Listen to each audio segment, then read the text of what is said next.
What's up, everybody? I'm Lockouts, and in this video, we just had a fan fail.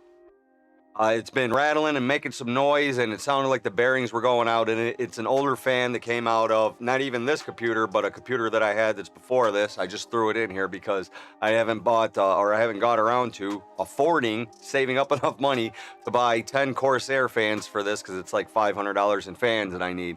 So I've used the fans that I had that's in this right now, and what we're gonna do is pull out this back fan because this is the one that's failed. It's completely stopped spinning now. I've disconnected it from the motherboard, but I still have to remove it from the case, and we're gonna see how bad the fan actually has failed and what it looks like when a Cooler Master or just a 120 mil fan in general fail. So let's get to it and let's pull this apart. Won't you do a favor for me? Take your mouse and click the button. Won't you subscribe to me? Lockouts providing the content that you see. I'm visually stimulating your mind 1 minute at a time. We already have the top plate pulled off of this case, so pop our window right out of it. This is the Lee 011XL Dynamic Rogue Edition, for anybody that's wondering what this case is. All right, so now we got our camera set up. Go ahead and start popping this.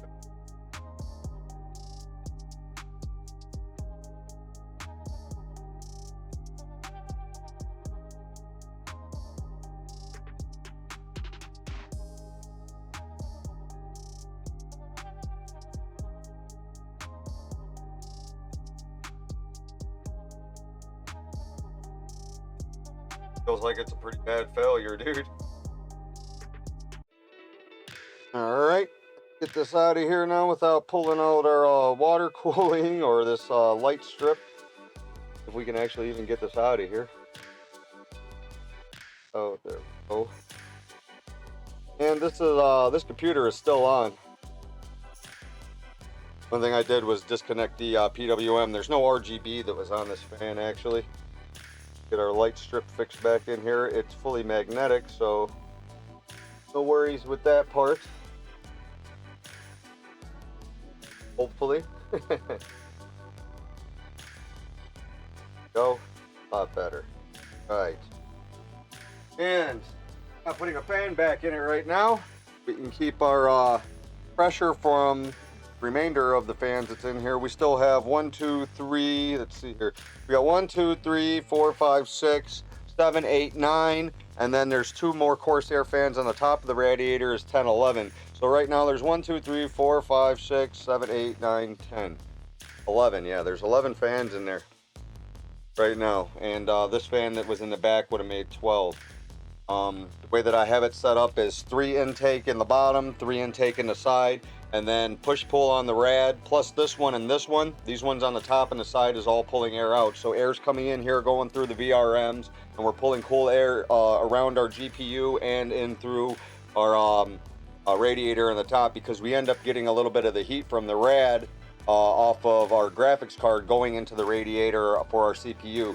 So if we're able to take some of that heat from the graphics card and pull it out of this back fan before we get heat actually going up into the radiator for our CPU, we'll have a cooler unit on our CPU. That's the reason why I picked this case and for the airflow for the configuration that I have. There will be an EK water block system that's going into that, but for now, what we're doing is just checking out this fan. So let's see how bad it's actually failed. All right, so here is the fan itself, right? And we just removed this out of the computer. This was our exhaust fan. And for anybody that wants to know what this is, a Cooler Master, it's a DF120, the model number, 12025. So this is a Cooler Master fan. This is basically the MF120s, just the non-RGB version. So this is the same kind of ball bearing and everything that is in all the MF120, the RGB fans. And it's oh geez, well, that's why it was rattling right there. Okay. I just wanted to see if there was a little play in it. So what we have here, we can see completely separated right here from the pin. You guys can see there is a little bit of a groove, well, on this actual shaft for what this fan has, and there are little magnets right here that's wrapped around this, and these coils right here are wrapped, and these give a little bit of electricity to these little metal plates. You have like positive, negative, or you know, vice versa, whatever it is, and it'll actually make the fan rotate. And down inside of here, you guys can see right there, that is where the fan actually goes down into the motor of this, if you will, because this is the motor, and it is completely, utterly just separated itself. There's not a ball bearing that's left in it, nothing. Everything is completely came out of it. I'm looking in my case to see if I see any ball bearings in there now. I don't see any. I don't see any ball bearings in the case. So yeah, we could see right here that this shaft actually has a groove that's in it that was pushed down into the motor here, and this is completely separated now from this motor. And what was happening is inside of, if I can get this back down in here, yeah, it just plugs right back in. So what I was hearing was this slapping around like this, and you could see like how much pull I was actually seeing it move around like this in the case. I was like, damn, that fan is definitely gonna fail. And then today, after I you know, shut my computer down last night, and then I came back out here today to turn it back on, I heard this fan, and it just was, I was like, holy shit, what is that? So I just reached in my case, and I pulled the pin right here, right out of the motherboard. I just unplugged it, and it was no big deal. You could just, you know, plug it and unplug it as your computer's on. It's not recommended to do that, but you know, I just reached in there and grabbed it out because yeah, it was making a lot of noise, and I didn't want it to fucking short something out on the board or something. So I just hurried up and pulled it right off the board. And then as you guys can see, we just removed it just now off out of the computer, and I'm just now seeing that this is how bad of a failure that this is. So I was hearing it grinding, and it was slapping around in there. And what I actually think happened is because of where I have the water cooling tubes here. I'll move the camera here, and where I actually have the down tubes from the rad from the CORSAIR radiator, I think that the down tubes here was actually holding the fan in place because it was facing backwards. So this was actually how the fan was sitting, like this. Or no. This is, yeah, because this is going to be the way that the direction of flow. So I think that those tubes actually right there was what was preventing the fan from actually popping out and then popping down into the case. Because for sure 100%, if those down tubes weren't right there and I had this facing like this, when this fan failed, it probably would have just popped right off. It probably would have hit my graphics card, went down in here and hit these other fans that were spinning. I would have had more broke fan blades just because of this. Thank God that I actually reached in there and I had it plugged in up there. I don't know if you guys could see that in there, but right in there, right where my finger is, there's a CPU fan header right above in the back there, and that's where I had this in. I just reached in there and unplugged this. Man, was that ever a bad failure right here? So again, we could see how bad the fan has actually failed. It just pops right out. There's nothing to it. See where it was actually grinding in there. It was starting to have some grooves where it was slapping around so much. So if we remove the back sticker here, this is where you should have been able to oil. Fans back in the day, you used to be able to pull some stickers out, and there's a place for you to actually drop a little bit of oil. That's not the case with this. As you can see, it's completely closed up. So even if we wanted to try to take care of this fan, where it's such a cheaper quality fan from Cooler Master, you're unable to actually address anything. And man, I've never seen one fail like that. Not completely like that. It sounded really bad. Something was grinding in there, and it scared the hell out of me. Again, that's why I pulled that out like that. And I was like, dude, let's see how bad this failed. Let's start recording. So here we are. These spins, it feels not bad at all like that, but I would not put this in no system. I mean, it'll still work because it's magnetized. Once the magnets get power to them, it's going to start driving the fan. But where there's nothing actually holding this pin down into the motor down in here into the base now, so I wouldn't put that in nothing. I actually just felt it pop back in place. Oh, it's in there now. Wow, so pushing that back in there has seated that. That fan popped out of place is what it was. That pin has completely, it's now seated back in it. Wow, what the fuck?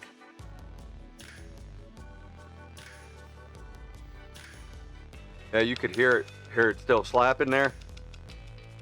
Man.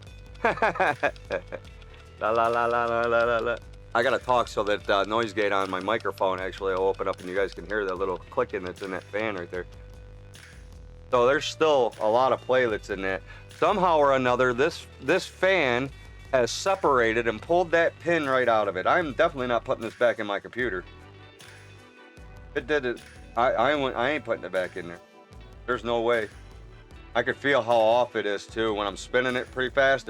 I could feel the vibration in it. There's no nothing down in there, eh? Boy, it feels really bad just spinning it like this. Yeah, I'm not putting that in there. This will end up vibrating my whole case and my system. And if it fell out or something happened, you know, what if it hit something on the motherboard when it flew out and it actually got past the down tubes of the computer? So that there is what it looks like when a fan absolutely separates from its casing and its housing. So if a fellow wanted to paint this would be pretty easy to paint. Oh, damn, I can't even pull it out now. It's absolutely seated back in there. So it's fixed. It's in there. I can't get it out. Somehow that popped out. I have no idea how that's happened. I've never, ever, and now it won't come back out of the damn thing. It's, yeah. It's in there. It's seated. So how did that separate, and why would it have separated? Note to self: don't ever fucking buy these fans. That is terrible. All right, so there it is. That's what it looks like when a fan fails and the pin pops out, and then you stick it back together, and it seems to work again. I mean, theoretically, you could probably put this back in your computer and test it. Am I going to? I'm not putting that in this computer. I have other computers that we could probably put it in and test it in, but there's really no need. It's a cheap fan anyways. But this is what it looks like when something fails. You hear that rattling sound and you're not sure how bad it is. I pulled it out and we seen how bad it was. Now the fact that I actually got this to seat back in there is something to be had, and it's quite confusing because why would it have even pulled out from simple operation of sitting in the computer anyways? So again, that makes me ultra concerned to want to place it back into the computer and go, all right, let's try it again for round 2 and see what happens when you break this time. So we'll just replace this with CORSAIR fans when I get one, and it looks like I'm going to be down a fan here in the back for exhaust, and I hope that I only pay the price by a couple of degrees for on my VRMs. So until then, do all the little buttons to help a fella out, because we got to get some new fans, boys. Like, follow, subscribe, smash the buttons. Help me out. We got to get fans, dude. I'm Lockouts. Peace. Fans, bro. Fans. Won't you do a favor for me? Take your mouse and click the button. Won't you subscribe to me? Lockouts providing the content that you see. I'm visually stimulating your mind 1 minute at a time.